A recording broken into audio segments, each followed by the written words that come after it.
First of all, it's a great honor to introduce you.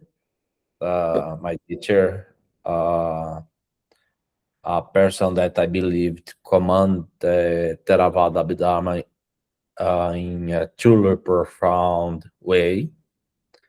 That's my opinion, of course, based on on our classes and studies and your book. And you have a study under Nina.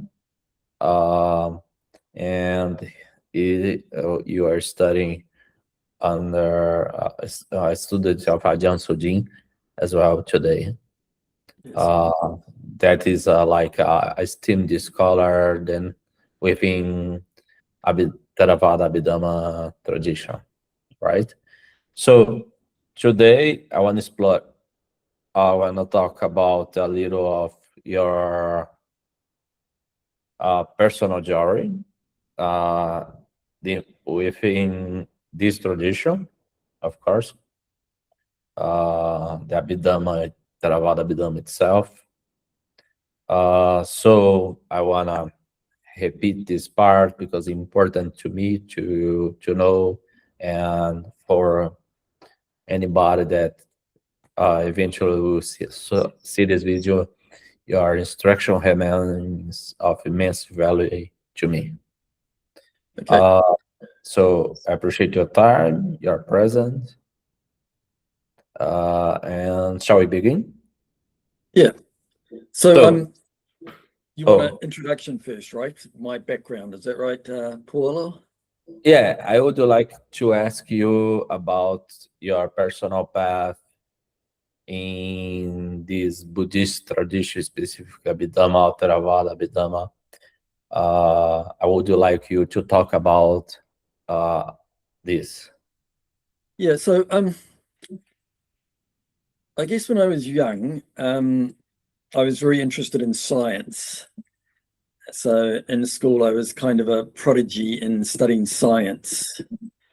However, by the time I was say 14, 15, I was quite disappointed with what I could find in science. Um, Basically, I concluded no one really knew anything important. Science was good at finding little facts and, quite important and interesting, uh, useful, practical things like physics and chemistry, things that could, and medicine. This was all useful, obviously, but it had nothing deep. So I could see nothing deep about life at all. Science just limited itself to this sort of inventing useful, useful things that we can use. This Nuclear power. Yeah, good for that. So I appreciated science, but I thought it had no answers. And I thought basically what I'd seen of religion is no one had any answers about life at all. So that was kind of disappointing, I guess, in life. So anyway, like most teenagers, I devoted myself to the pleasures of the world, I suppose you can say, okay. and went on with my life like that, making, working, etc., but not seeing any deep meaning in life. However, when I was 25, I happened to be in the library and I picked up a very small booklet on Zen Buddhism, the Japanese Chinese style of Buddhism. And I found that deep, extremely deep, beyond anything that I'd ever read before. So basically, there and then I realized someone does know something about life. And after that, I pursued as much as I could, living in New Zealand, any information I could find on Buddhism.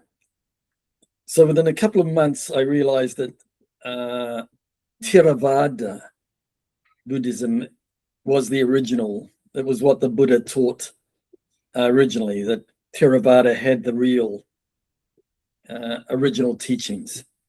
So I did a retreat what they call a Vipassana or insight meditation retreat with an American who visited New Zealand. He was teaching the Burmese method, and I kind of found it convincing. What he was saying in the talks I found quite convincing, because he was referring to the Tipitaka, to the ancient texts, and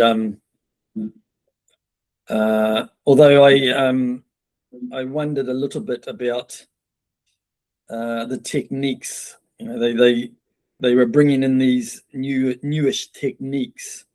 However, I didn't have enough background in those days to really form a strong opinion on that. I was young, new to Buddhism. A year or two later, I scraped up enough money to go to Thailand. Didn't find much of help there. I couldn't find anyone who really seemed to understand deeply Dharma. I mean, I'd met a few Western monks that they were more the Thai scene. They didn't really talk about anatta. They didn't have any basis in Abhidhamma at all, and yeah, I could. So I was a bit lost. Okay, I'm around. It's a year or two later. I'm quite lost. Then I struggled a lot trying to understand who's got the right teaching. I kept reading deeply, as much as I could find. So I went back to Thailand again. Let's see, I was 30 then. Yeah, I think 30. This was in 1989. And I went to a place called Bungan Janaram, Bungan Janaram, among other places, because I'd found a book called Vipassana Bhavana. And this book really emphasized anatta, not self, the three marks, the tilakkhana, anicca, dukkha, anattam, which I was able to figure out from all my reading and thinking and pondering, that really this is the key to it all. This is what the Buddha taught. Everything is conditioned. There's no self. Okay, so as I had that basis in theory, in that I'd been able to sort of derive from reading enough texts to get that basic understanding, which, by the way, is not that easy. When I look back on it now, it seemed a natural progression, but I've come to realize that many people don't get to that stage. Actually, it used to surprise me.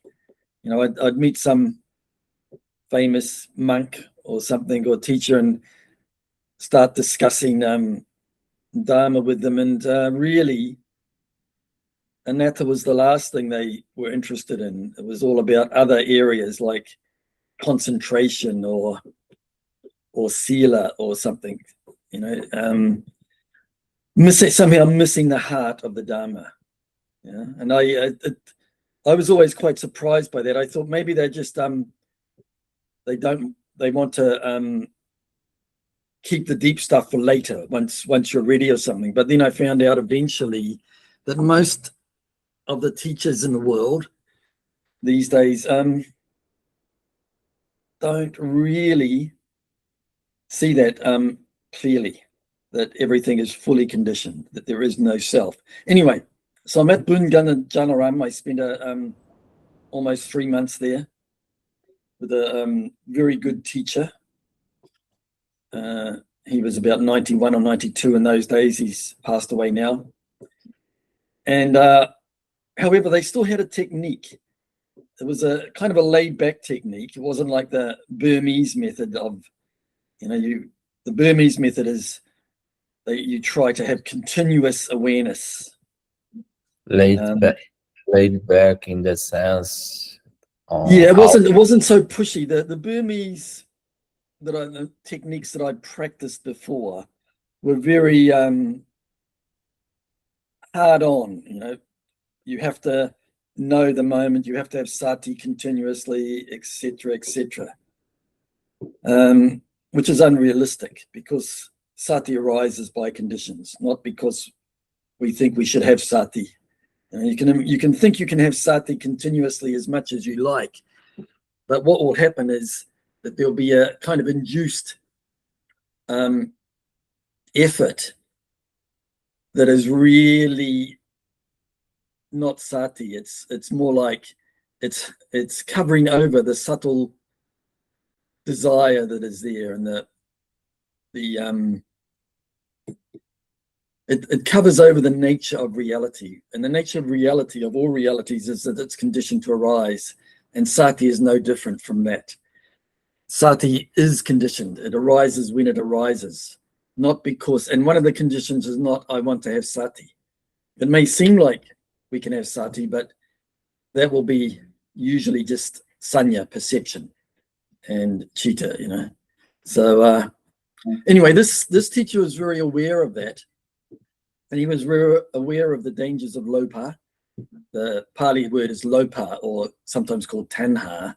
It just means unwholesome desire. And this unwholesome desire is very, very common, very normal, very natural. We have it all day long, basically. Life revolves around this varying degrees of tanha, of lopa. It's just arising almost every moment. So he was very aware of that most of what we think we're doing when we're practicing, when I say practicing, is actually just a subtle form of lopa. Anyway, so I was quite happy with that place. Ganjanaram, the original teacher was Acharya Mahanirananda. She was a famous lay teacher. She died, actually. She lived at that Ganjanaram, and she died there a few years before I arrived. I think she was 86 when she died. Anyway, my visa ran out in Thailand, so I decided I had to leave Thailand. So I went to Sri Lanka for a month, and or just over a month, and met Bhikkhu Bodhi in Kandy, and picked up all his books, which were fantastic, excellent. His translations, I mean. I don't mean his personal observations. I mean his amazing translations, like the Net of Views and the Samanaphala Sutta, that gave his translation, gave the commentary translation, and the Tika, and his excellent introductions. So Brahmajala as well. Yeah, the Net of Views is the Brahmajala, and he also did the Samanaphala Sutta and the Mahanidana Sutta and the Mula Parayaya Sutta, 4 books that he went into great depths with his introductions and his translations. Really groundbreaking. He did a great service to Dhamma. And I had I had these, and then in Sri Lanka I also picked up Abhidhamma in Daily Life at a second-hand bookstore by Nina van Gorkom, which was again, amazing book. She distilled the heart of the Abhidhamma in a way that made it very easy and clear, because the Abhidhamma is vast. The books of the Abhidhamma, the 7 books, are quite intimidating in their size, and and their knowledge is so profound. And anyway, Nina had that ability to see what was what and explain it in a way for that basically anyone can understand it. I'm sure you found that when you read Abhidhamma in Daily Life yourself, Paula. Yeah, I have the sense that's like a book that's like introductory in some sense, but yet is full complete about the Abhidhamma. She kind of sees the heart of it, and she seems to have this I don't know, this way of understanding what the reader needs. She's always thinking of the reader when she writes. You know, she can tell what people need to know. Yeah, she's a. So anyway, I wrote to her when I got back to New Zealand. Immediately, then I went back to Bunganjanaram for a few more weeks, but I had to go back to New Zealand for various reasons. Anyway, I'm back in New Zealand. I wrote to Nina. You know, in those days there was no internet, of course, so I had this address in her book. Not even sure that she would even get the letter. You know, it's not like these days where it's so easy to communicate with people. You know, this was all handwritten. Sent it to her address that was in the book in Holland. And sure enough, a few weeks later, she wrote back to me and said I should meet Sujin Borihan Wanaket, her teacher in Thailand. So I immediately wrote off a letter to, she gave me Sujin's sort of friend, Kundang Dern, kind of like a friend and secretary. And I wrote to her and said, I want to meet Sujin, I'll come to Thailand. And and she wrote back, sure, said, just let us know when you arrive. And, you know, I scraped together again the money to come back to Thailand. And the next time, maybe, I don't know, 6 months later, I was back in Thailand. It was 1991 by then, early 1991. And I went to Bunganjanaram again first for a couple of weeks. Nina and me had to exchange another letter, and I had many questions about the development of Vipassana. And Nina wrote an amazing letter explaining it in detail. Away. And anyway, I go back to Wat Bunganjanaram, and they were happy to see me. And they were saying, well, you can help out with the foreigners, because they were getting quite popular at that time. There were many Farang, you know, the foreign people starting to arrive to learn from this teacher. And they said, well, I can help out, you know, explaining Dharma to these newcomers. So it was getting a lot for the teacher to handle. However, I was, by that time I was starting to see that the Dharma is not really about techniques, you know, and even though Wat Bunganjanaram and Ajahn Neb, their method was almost anti-technique. You know, it was against the Burmese, you know, this always have sati type thing, but it was still, there was still a little hint of it there. You know? Anyway, I had a appointment with Ajahn Sujin, and I told them I'm going up to Bangkok, and I went up to Bangkok for, I don't know, maybe 10 days and met Sujin, and every day I would go back and spend a couple of hours talking with Sujin one-to-one about Dharma. And yeah, I mean, she is such a helpful person. You know, imagine she's on so many radio stations at that time every day, talking across all of Thailand, and, you know, and yet she would spend a couple of hours a day just to meet one-to-one with some person from Bangkok. Although, however, I did have Nina's recommendation, I guess, so that must have helped. Yeah. For a Westerner, it's very Yes. to hear that. So there is like a radio where we are listening about Abhidhamma. Yeah, yeah. So Sujin's program was very popular among people. Do you know, please, do you know if we can like hear it from Brazil or?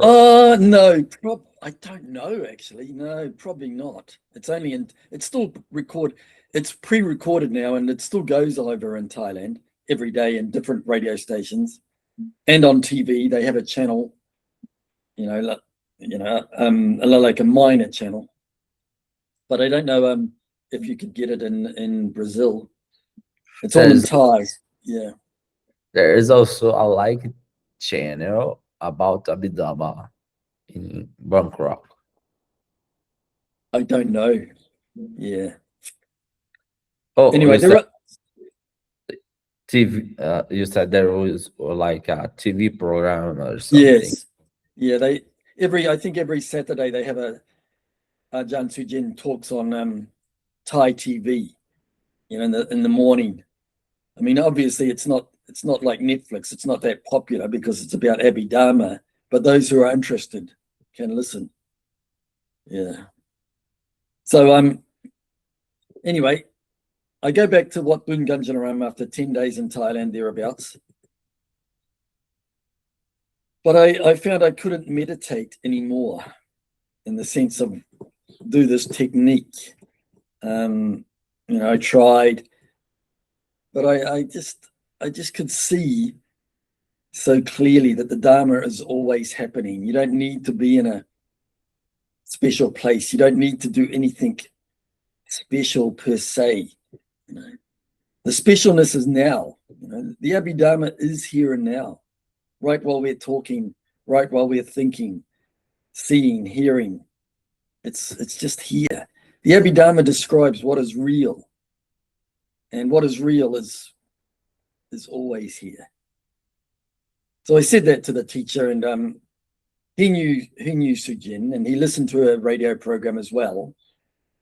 And he said to me, yeah, well, Ajahn Sujin, yes, she is right in theory, but in practice it's different. This was what he said to me at that time. It's a little different, the theory and but see, that never made any sense to me because it's the Abhidhamma. It's not like any other type thing. Abhidhamma just describes what is real. So he never really got that. We couldn't agree on that. And anyway, after that, I just from then on, I just whenever I was in Thailand, I would be with Sujin, and we traveled around Thailand a lot, and I would always discuss Dharma with her. And and things just progressed from there. The Abhidhamma became more and more interesting to me. Daily life, it's just Satipatthana Vipassana and Abhidhamma are really the same thing. There's no difference. It's just if you say Abhidhamma, that is the basis for Vipassana. Vipassana is just Abhidhamma here and now. That's all it is. So that's my background, Paulo. Yeah, and I haven't really looked back. Now I'm 68 years old. And my life's just normal life. I have children, I work.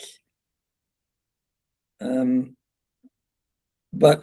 I'm distracted as a layman, of course. I'm often distracted in daily life with trying to make money or trying to enjoy myself or worried about what my children are doing, just like every lay person. However, there's always in the background that Dharma is the most important thing, Yeah. So yeah. It's make a lot of sense to me. Yeah.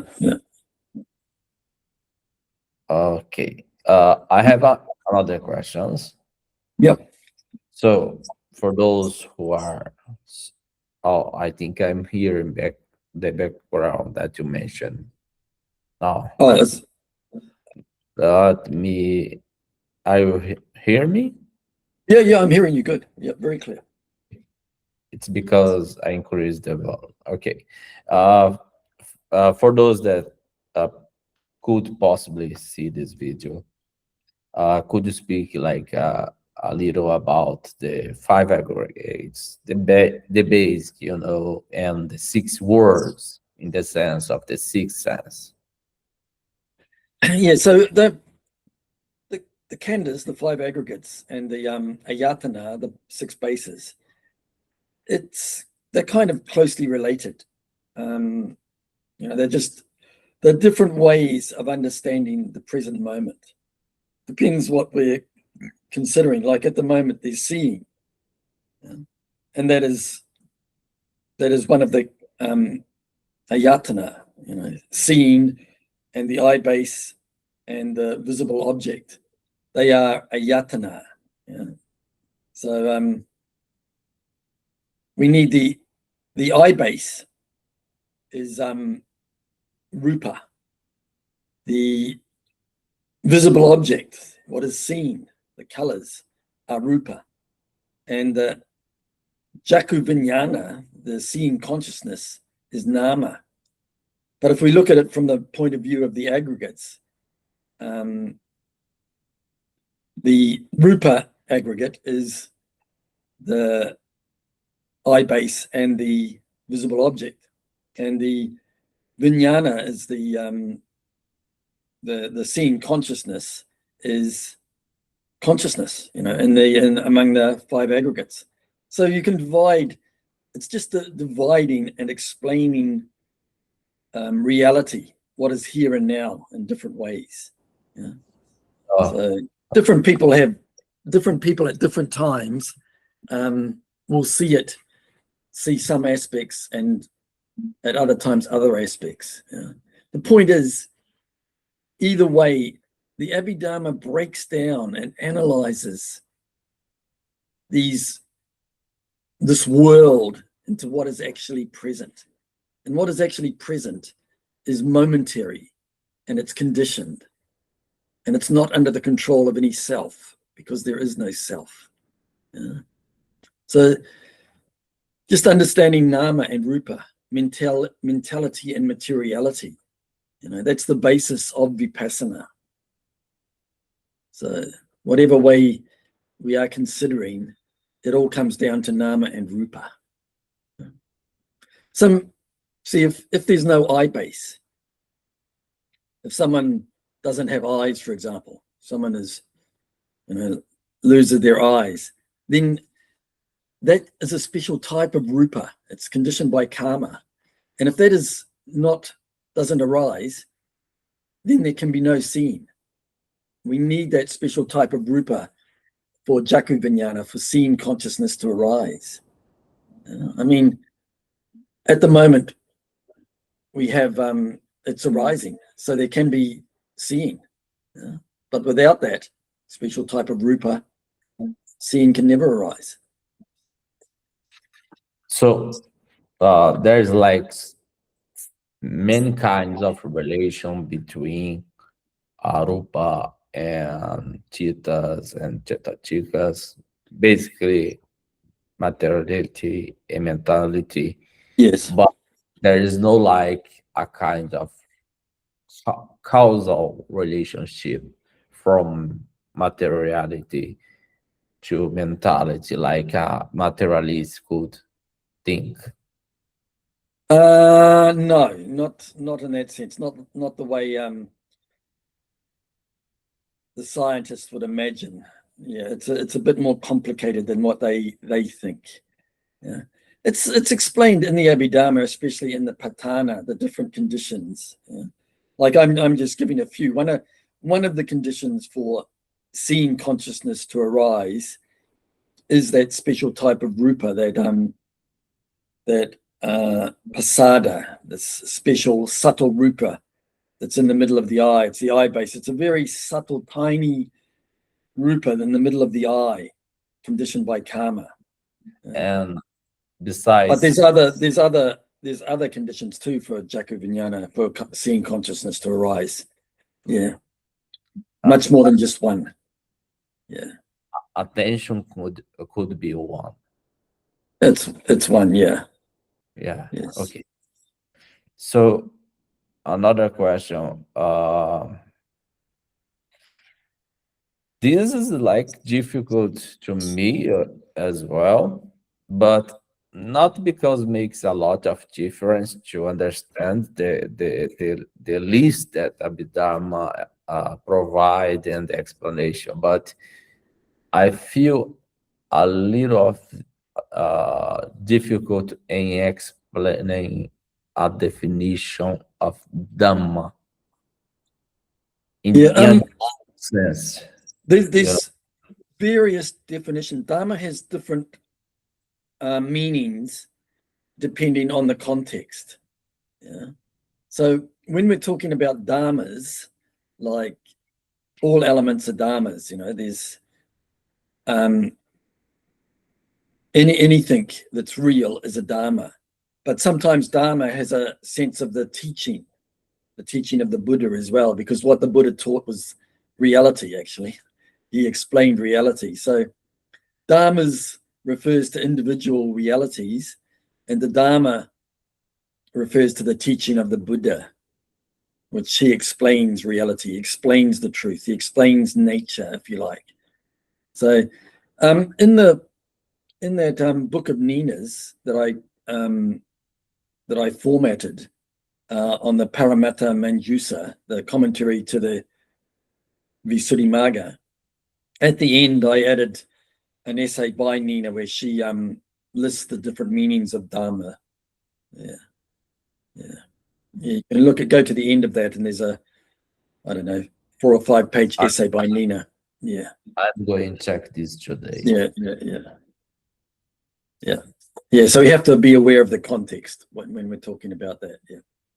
So another question. It's difficult sometimes to differentiate chittas from chittachikas. Yeah, I mean, chitta is always arising and ceasing. Okay, it's the chief in experiencing. So there's never a moment without chitta. Okay, it's even in deep sleep, chitta is arising and ceasing. So even though we have no awareness of it, of course, because there's deep sleep, but there's never ever a moment without chitta. That's why it's called the king in experiencing. But chitta seekers, some of them are present sometimes and at other times not present. Oh, so that's why, like Lopa, for example, sometimes it's present, sometimes it's not. Dosa, sometimes present, sometimes not. Seeing consciousness is present sometimes, and other times there's hearing consciousness, and so on. Yeah. So, but there's always chitta, different chittas. Seeing consciousness, Jaka is one type of chitta. Hearing consciousness is another type of chitta. okay. They have the same nature, the general nature of experiencing, but they're totally different. Yeah. And they are totally impermanent. Yeah, they only last for an instant, then they pass away, and a new chitta arises. A little of a more logician and philosopher question. This instant have like a size that's very little? Well, it's not size, it's temporal. I mean, A temporal size like 1 millisecond. I don't know. Yeah, well, I mean, the Tika, the sub-commentaries say in the time of a snap of a finger, there's millions or billions of these chittas have arisen and passed away. Oh, yeah. I think I could calculate that. Could you share later? There is there's a sub-commentary that lists that. They compare it either to a flash of lightning or to a snap of a finger, and they give some quite large number. Anyway, it's arising and passing quickly. Yeah. So it seems we reach at least one conclusion, as I can see. The Abhidhamma understand the reality as composed of many and distinct events in the sense of what we call the conventional world, they are normal. Without Abhidhamma, we live in this conventional world of people and things and ideas. But the Abhidhamma takes what is real and shows what is real. What is real is only momentary arisings. We can Dhammas or ayatanas or khandhas, and each moment is conditioned to arise. So we think of a person, but what is a person? In the ultimate sense, there's no person. There's just moments arising and passing away. Rupa, materiality, and mentality, nama. That's all there is. Perfect. It's very clear to me. Well, it's not that clear to many people, so I respect that you can understand this. Because a lot of people struggle with this, this heart of the Dharma, of this anattanas, this anicca, this momentariness. As you've probably seen, not many people seem to get this. Yeah, like since a lot of time I have this more analytical way of seeing things in discrete parts, distinct parts where you can put them together to form. What I mean by that, a synthetical way to see the world that's irreducible to parts is a thing that does not make much sense to me. And okay, go ahead, please. Yeah, so in that sense, it's like science, I guess, like physics. Physics breaks down, the world into its components in a sense, in a limited way. I remember reading a book on nuclear physics. It was actually a well-written book about when they designed the nuclear bomb. Okay, and huge book. And anyway, one of the paragraphs that interested me. So in Chicago in the 1930s, the University of Chicago, that was where really in America nuclear science was really developing. Okay, they were getting information, of course, from Germany and Hungary, and all these scientists are putting ideas together. And the head of physics at the University of Chicago, he is having a conversation with one of these nuclear scientists, and he's saying, look, what we're seeming to see is that what we think of the world, like this floor that I'm standing on here now, is all space and it's empty and it's just atoms. And he said, but that's hard to understand. That's hard to believe, So physics, it's always impressed me that physics, these normal people without Dharma can get a basic understanding of Rupa at that level. I just can't imagine how they were so intelligent to be able to do that. Obviously very limited understanding compared to the Buddhist understanding, but still it's kind of mirrors to a limited extent what Buddhism says about Rupa, about materiality. So, and that's what the Buddha did, but he analyzed not just Rupa, he analyzed mentality, in a very, very accurate way, far beyond what science will ever imagine or ever be able to do. So that's why the Buddhist understanding of Dhammas and impermanence and space between atoms and so on is so accurate. But it's still impressive that physics has got some understanding of that as well. But just in the last some 100 years. Just 100 years from the last 100 years. So I like to think of the periodic table in chemistry. I was thinking to write like a periodic table of the Dhammas of the Abhidhamma and see what's going to happen. We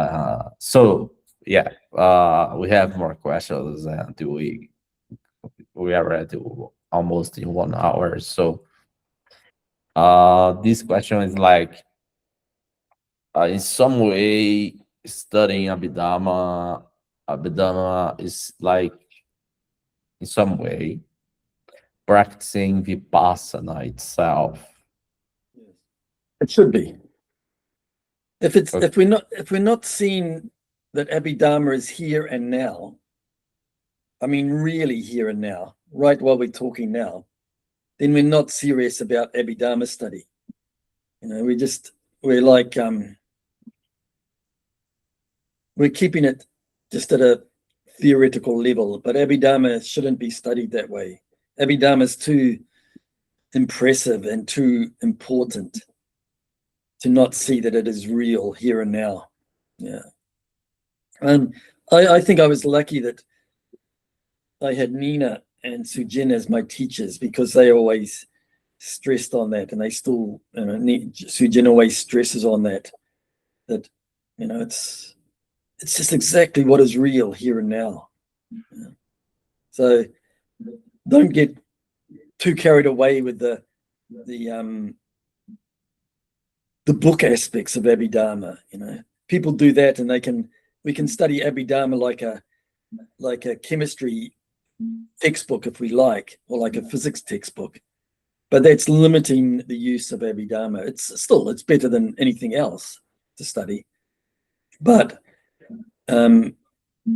if we have the capacity, it should be understood that it really is here and now. When we talk about chitta, when we talk about vijnana, when we talk about cettasika, they're here and now, you know.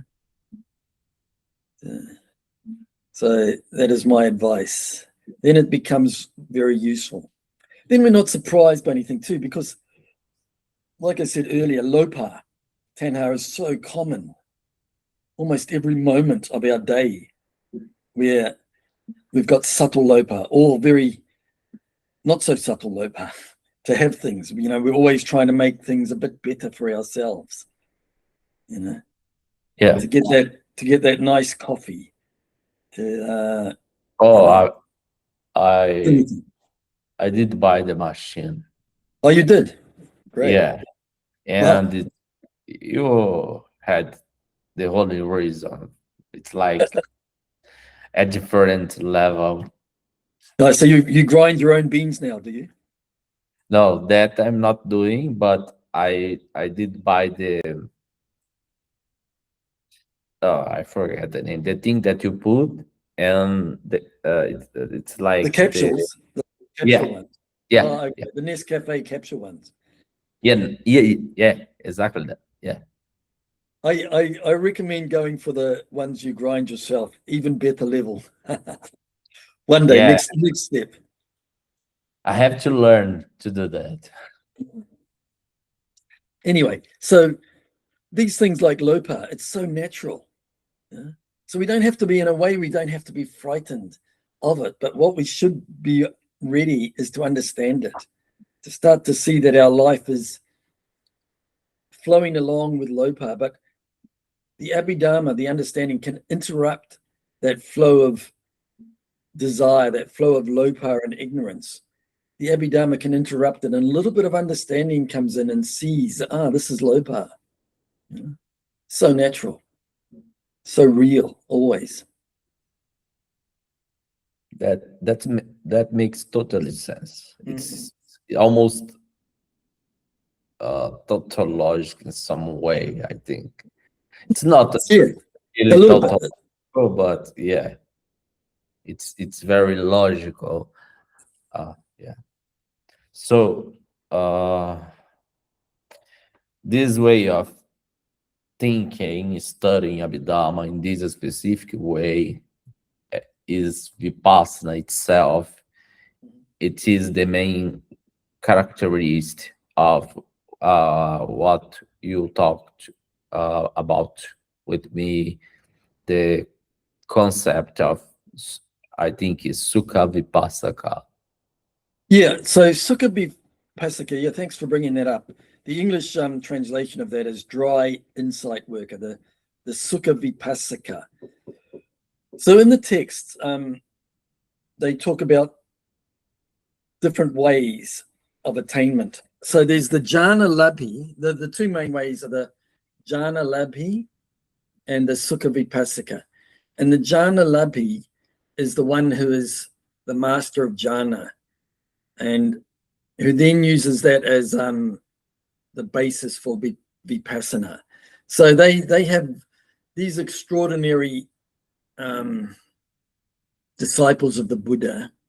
They're the highest level of the arahat. They are the ones who master jhanas, the different jhanas, up to the eighth jhana. They can enter and exit jhana at will. They have so much skill in jhana, and jhana is extremely hard to develop. But these are the greatest ones, okay? And they're masters of jhana. And then when they leave jhana, they can instantly understand the factors of jhana, because they see what were the factors of jhana, and they see that these are anicca and dukkha and anatta. So they develop vipassana based on their jhana attainments. But sorry. Yeah, so that is kind of the best of the best, the cream of the Buddha's disciples. However, to attain jhana is not easy. Even to attain access is not easy, let alone attaining the first jhana. Very, very, it takes great skill, and it takes great, I guess, parami, that development done in the past. So very few people can attain jhana, especially in these days. And even in the Buddha's time, only the best of the monks were jhana labhi, okay? Most of them would have been sukkhavipassaka. So these days, as I see it, the way is the direct way of just sukkhavipassaka. And the sukkhavipassaka does not attain mundane jhana, okay? The sukkhavipassaka understands realities, understands the Abhidhamma in daily life. Yeah? Like now there's seeing, now there's hearing, now there's thinking, now there's lopa, now there's not lopa. Yeah? All of these realities are here and now, and can be understood little by little without having any skill in jhana. Yeah? And I think that's a more realistic way than trying to master jhana and then after that master vipassana. It's like you're doubling up the amount of time in a way. First I have to attain, if you think I need to attain jhana first, you're going to spend a long time trying to master jhana and may not ever succeed. So why not go direct to the development of satipatthana vipassana right now? Just more, it's a more practical way to approach the Dhamma. Yeah. Otherwise, we're going to go down a side trail that may not lead anywhere. We may not have that capacity to ever attain jhana. And if we spend so many years trying to attain it without understanding what is vipassana, that would be as well as being very disappointing. That's it's not the shortcut people think. It's the opposite. Yeah, I don't know what kind of mental force or energy or the level of understanding to, for example, read like non-form dhyana, and there's not what kind of understanding that person has to have to not generate attachment to this specific dhyana, because it's very subtle. It's very difficult, very, very subtle. Yes, indeed. I mean, if someone has that amazing accumulations and capacity to master jhana, great, wonderful. We should respect that. But however, in my long decades so far, I've come to the conclusion after discussing with many people that I think not many people really have that ability these days. Very few, very, very few. And I think most people, the great majority, would be better off understanding Abhidhamma in daily life and seeing that it's here and now. Yeah. And that applies to bhikkhu as much as to lay people. Even bhikkhu, I don't think most of them have that ability. Now, I can't know. There may be a few out there, but I don't think it's many. And in fact, in one of the commentaries, it says the people with the great disciples, with the abhina, the full mastery of jhana, and the arahats, they lasted for about 1,000 years after the Buddha. Okay, and then it goes on, and then after that there were only the sukkhavipassaka arahats for another 1,000 years. The sukkhavipassaka, they don't have the mastery of jhana, of mundane jhana. And then at this time there's supposed to be only at the most anagami. So, and obviously they are few and far between, even the anagami. So it just looks to me, all that I can study is, and from my conversations with many Buddhists, it seems to me that sukkhavipassaka is definitely the way to go. At this time. Could you mention a specific student of the Buddha at the time that was just one sukkhavipassaka practitioner? I don't know. Most of if not all of the great disciples, the 80 great disciples, I think they were all masters of jhana, like Sariputta, obviously, Moggallana, Anuruddha, all those great ones. The reason they are the great disciples is they had the huge accumulations and parami to be able to do that. They have all the abhina, they can see past lives, have powers, etc., etc.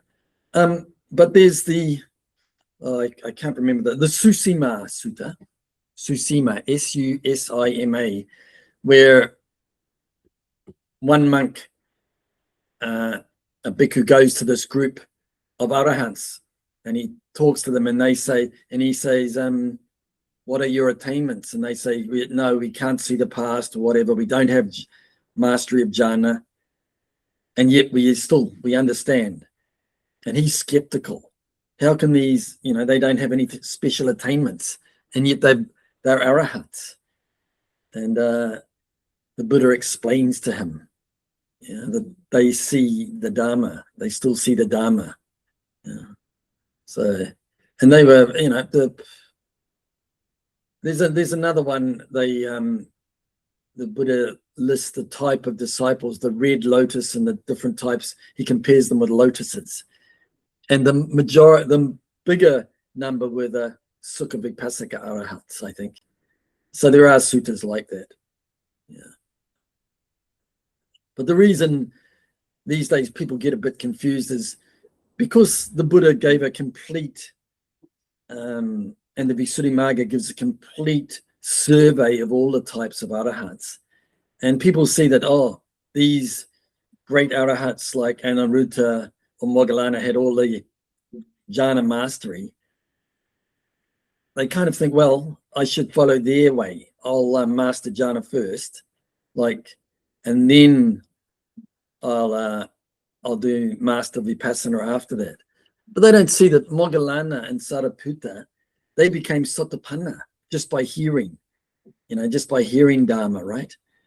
And then also developed jhana, So there's complex ways that, depending on parami and accumulations, that people attain.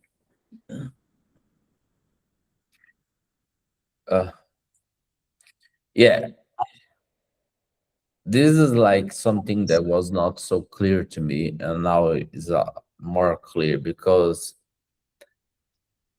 in what I call the Buddhist market of the different and many kinds of different Buddhist communities, will you have always this idea in the background that you have to have a specific technique that you are like not in a bad sense attached and always focus with the whole focus trying to do that. I'm doing that. I'm doing that. I have to focus on the breath. I have to focus on the breath in the nose. I have to focus in the breath in the belly, and I have to recite a specific sentence. And yeah, this is valuable, but this the way that this is present to us is like the other thing is of less value. Yeah, see, when people are doing a technique, say when you're, say someone's focusing on the belly or something, what about the cheetahs that are focusing? Is there any awareness of those cheetahs?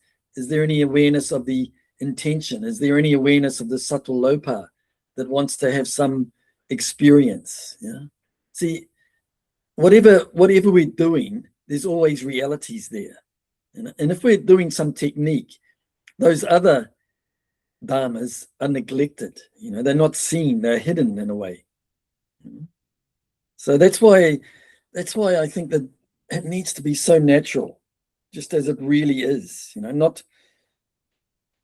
not trying to be different from what is happening now. If we're uncomfortable now, that's real. Why not understand that? If we're stressed now, that is real. That should be understood. If we're bored, that should be understood. If we're excited, if we're happy, if we're unhappy, if there's pleasant, unpleasant feeling, those need to be understood. If there's seeing, hearing, tasting, touching, see, all of these things are real. But when we start to overlay a technique onto what is happening, that can be a subtle suppression or a subtle turning away from what is real. And that's what we don't want. Yeah. That's why samatha and vipassana are quite different. The samatha does, you have to, for the development of samatha, that they take an object like the breath or maranasati, death, or many of the other objects, the 38 objects. So for samatha, there is some concept or that needs to be focused on again and again. But vipassana is different. Vipassana, it's just the present moment. So they're different ways, different ways of development. Both are difficult, of course.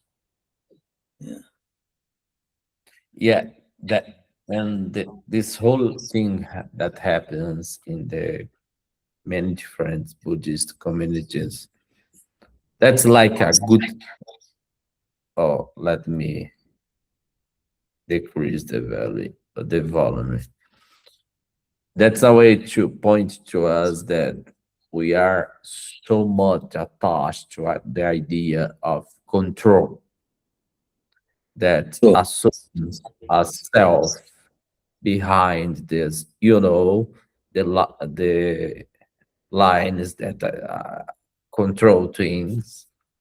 And this leads to my almost last question.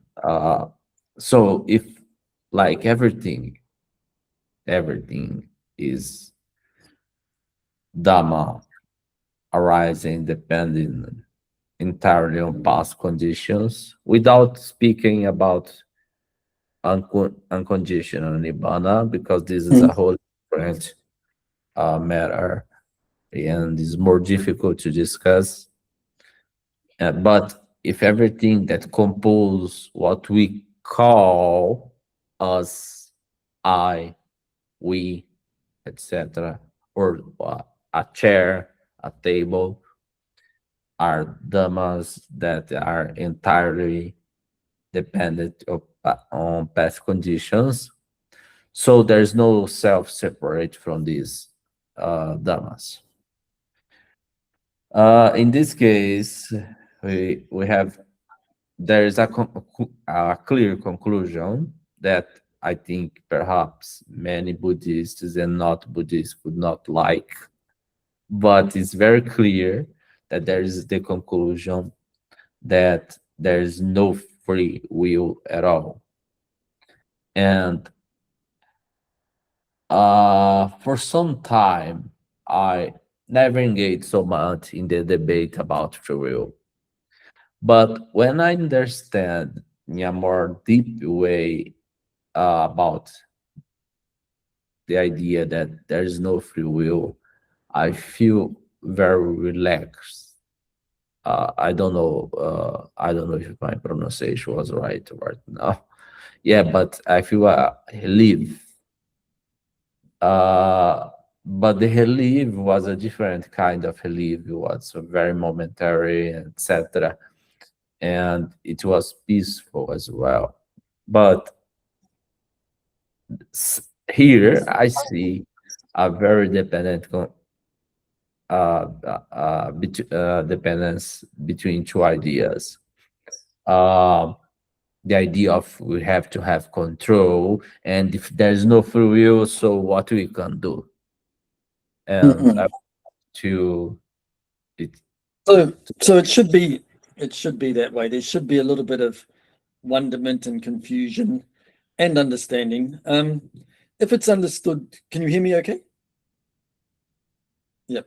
So if it's understood correctly, it should feel relief, because it's the truth, Once we think I have to do things, and that puts a lot of strain on people.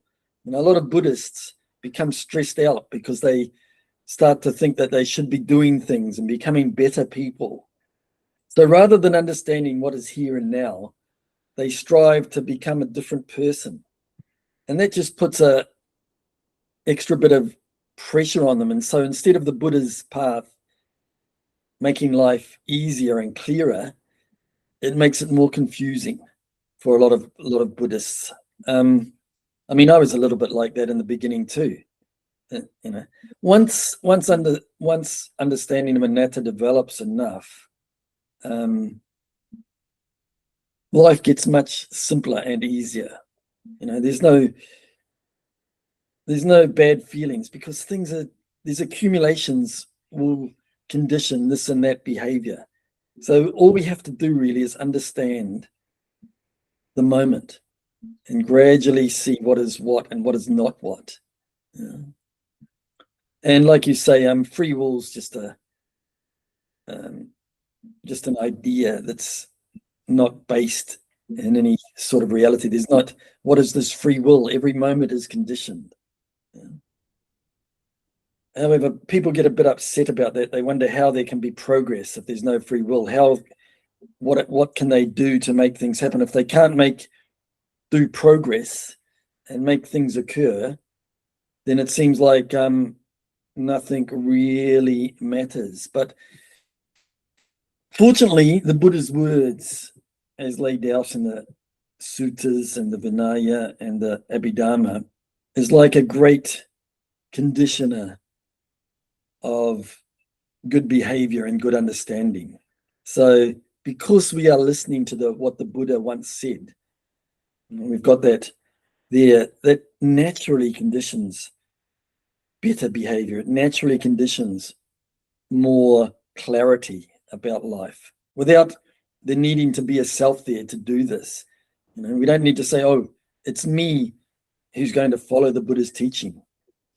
But understanding grows because of listening to the Buddha's teaching. Understanding has to grow. And that understanding will condition, to the degree that's appropriate, better behavior and just clarity of life. So there doesn't need to be this free will idea at all. Just to bring up... sorry. Just while I remember, we were talking about samatha before. See, before the Buddha's time, there were great wise people who could attain jhana. even before they met the Buddha, like that had mastery of jhana. But in the Brahmajala Sutta, many of the views, the wrong views there, were by jhana masters. These jhana masters that attained mundane jhana, they could see past lives, and they developed wrong view based on that.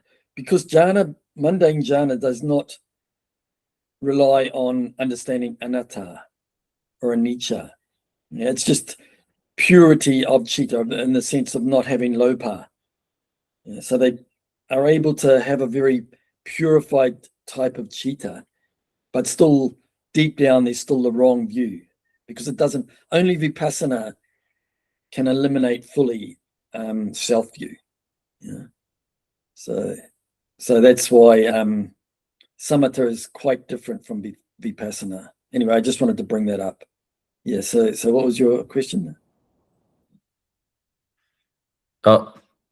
First, I would like to say that people has this idea that if we focus on understanding, on clear understanding, more understanding, and does not focus on have to be a better person, so necessarily we could be a bad person just because we focus on.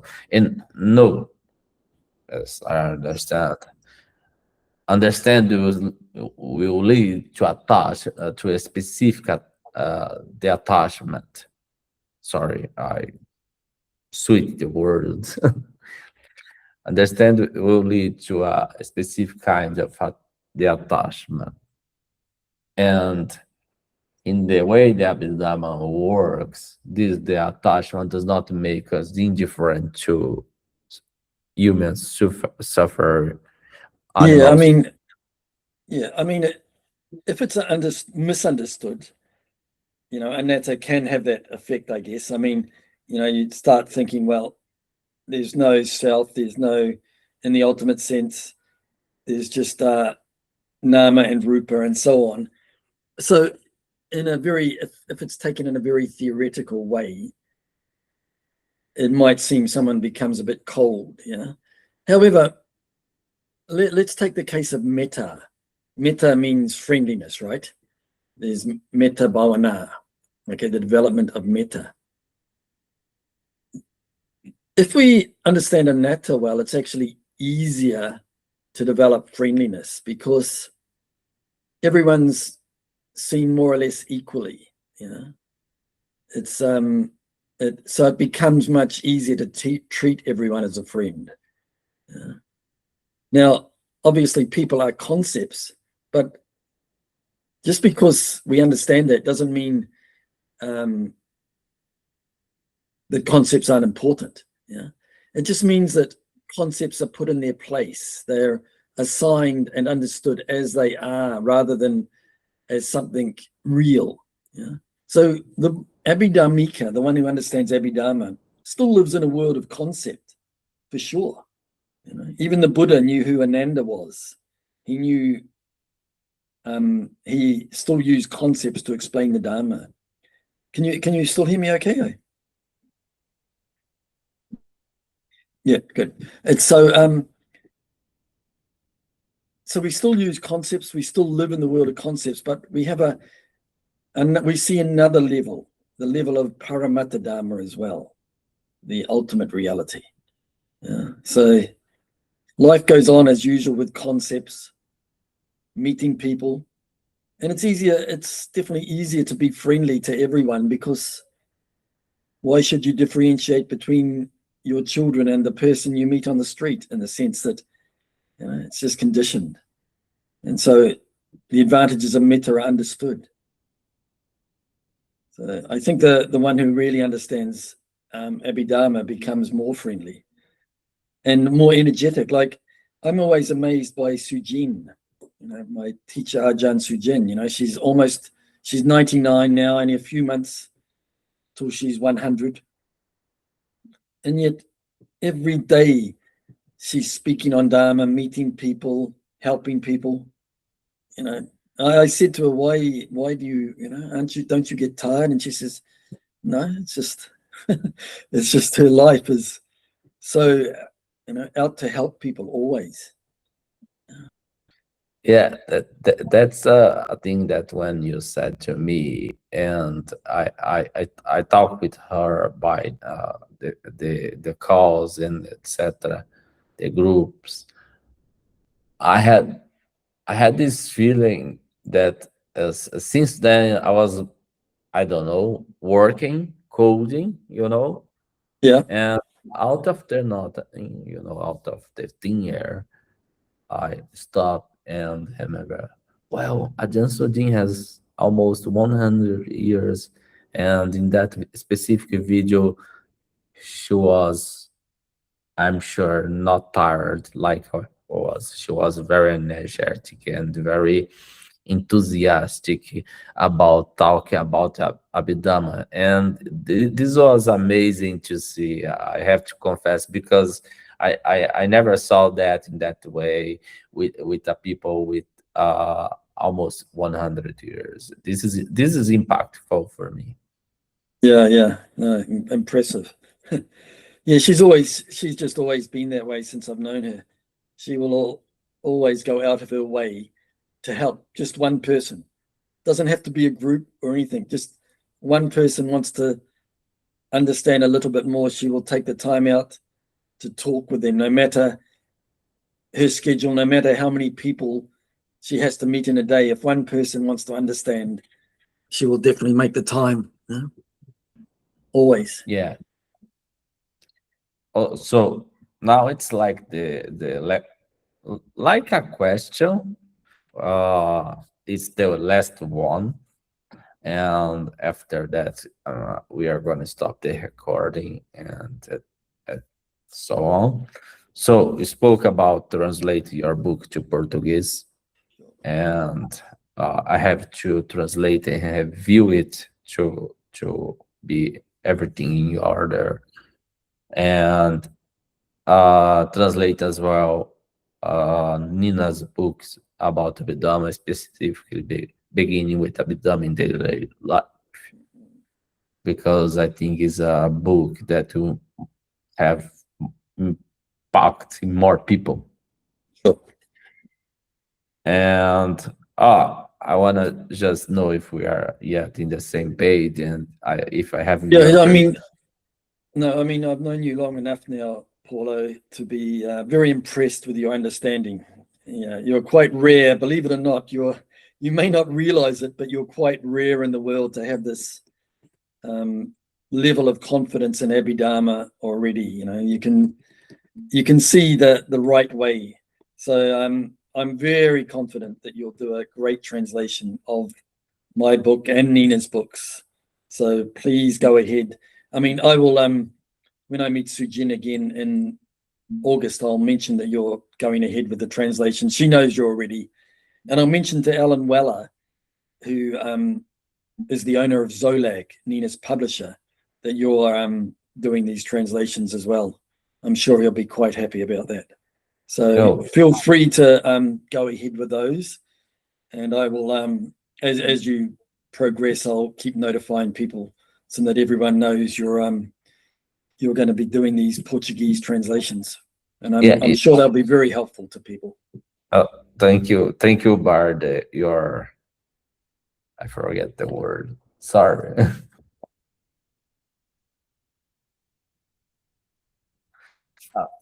I think I can say thank you for your kind words.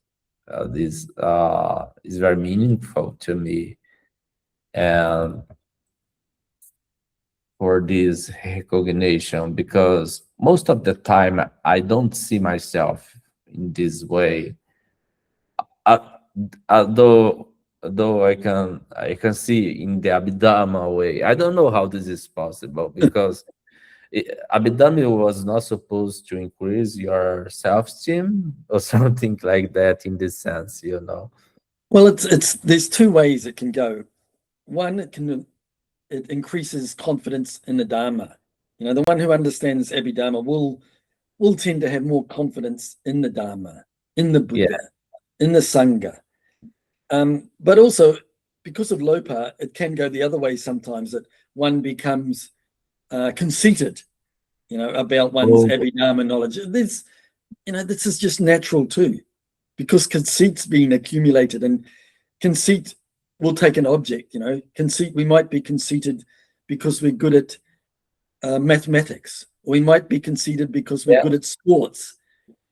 So conceit is there, it will always take an object. And if we happen to understand Abhidhamma, conceit has not been eradicated.